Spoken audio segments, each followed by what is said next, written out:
Oh, well, hello, welcome back, my friends. This is Laura with Jot and Tittle Typewriters, and we're going to take a look at a 1960 Smith Corona Sterling. This is a 5A series, and it is in Alpine Blue.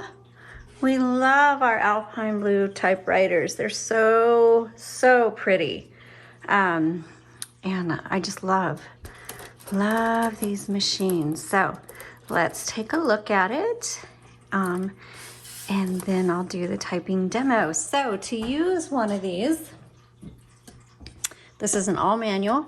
Right here is going to be the paper holder. And here are your margins, press and drag. Remember that when using a typewriter, you have to actually set the margins. You have to advance to the next line and go back to the front of the line.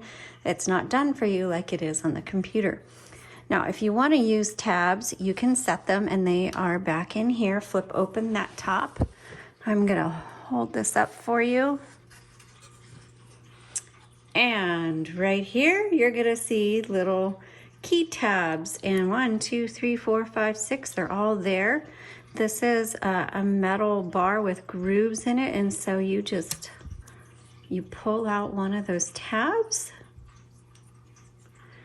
and then you just slide it in one of those grooves. Voila. So that's how you do tabs, and not every typewriter comes with a tab setting or feature because it's not absolutely necessary. But if you're going to do columns, or if you like to indent your paragraphs, that does come in handy. Okay, on the right side, here's your carriage. Your paper is going to go back here. If you want to move this carriage, your carriage release is right here behind the roller handle. So you just pull that in, move that. You can hear the bell is working. And then right here, also on the right side, is your paper release that releases the tension on that paper for you. Okay, on the left side is your line selector. You'll see the 1, 2, and 3, and that just determines if you're going to advance 1, 2, or 3 lines. I'm going to move the carriage to the left before opening up the top. Now, this is the original blue in this, and I just want you to know that if you're interested in this particular one, please look at the images we've taken, and the link to those is in the description below.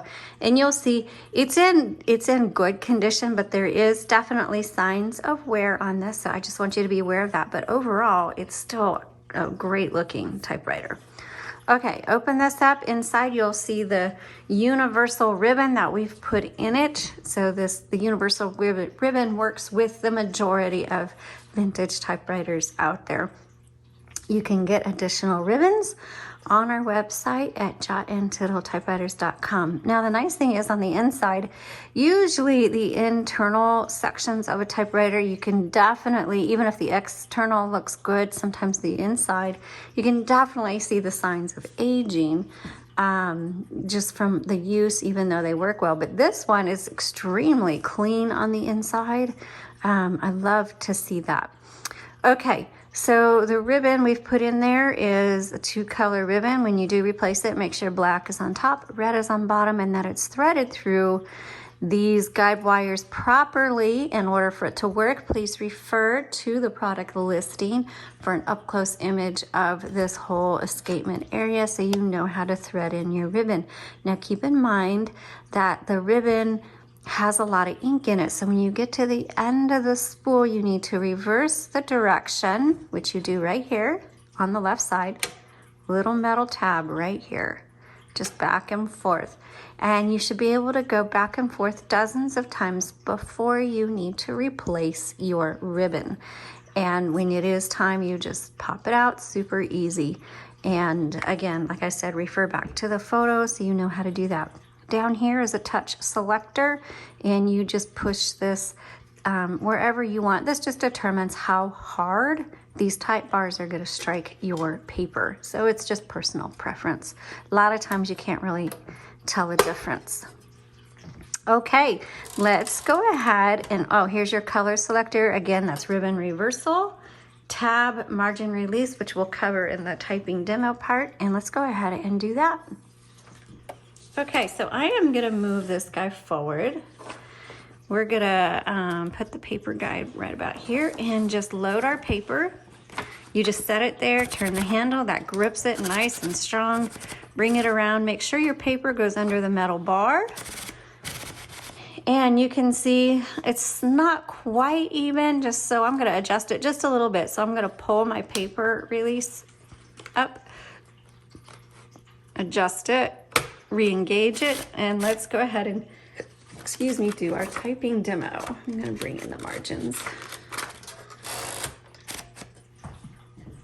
Okay, so when there's no number 1, you use the lowercase l in place of your number 1. So this is a 1960 Smith Corona. Is this sterling? This same body style comes in a variety of models.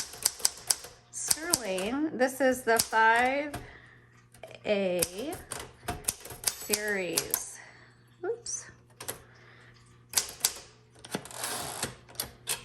All right, so I think I have my margins too narrow. Let me bring them out. Okay, so let's go ahead and we'll test out each key and the tab.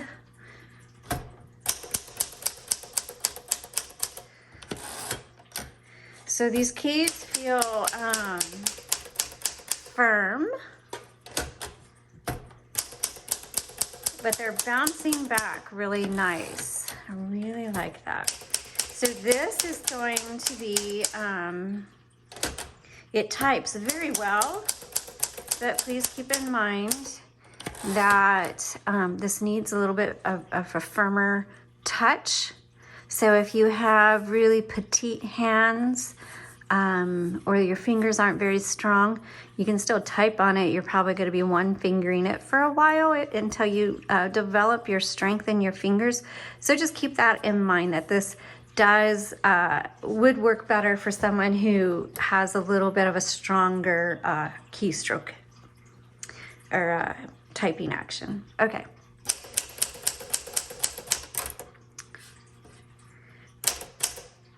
Let's see. Oh, I had that on there. Let's go back to this. So the comma is a little slow, and we'll take care of that. So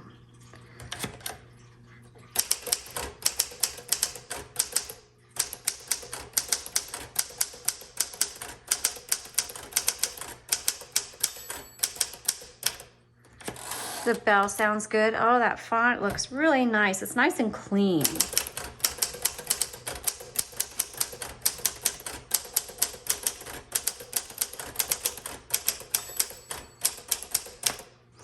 Okay, so now we're gonna do longer sentences. And when you hear that bell tells you, hey, you're at the end of your line, you need to hit the return handle. But on this next sentence, I'm gonna go past the bell to show you what to do and when you're typing a lot, that actually happens pretty often. You'll get to the end of the line, the bell goes off, and you're like right in the middle of a word or a thought, and you're not quite ready to hit the return handle. Then that's when your margin release comes in handy. So we'll take a look at that now.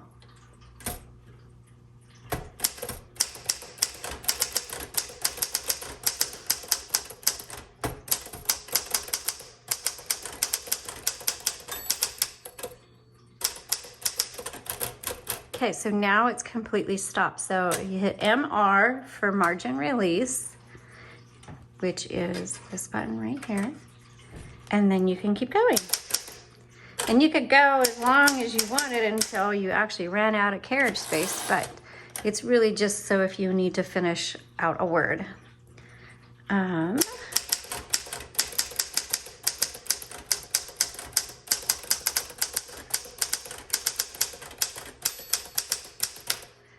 Okay, I like the sound of the tick, tick, tick on this one. There's some of them, if you've typed a lot of typewriters before, you know that sometimes the tick sound is very engaging and fun. It reminds you of a newsroom or something.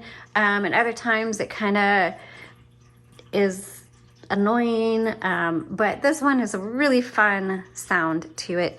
It actually types very well. That comma was a little stiff, so we'll work on getting that loosened up for you. But otherwise, the bounce back was really nice on the keys.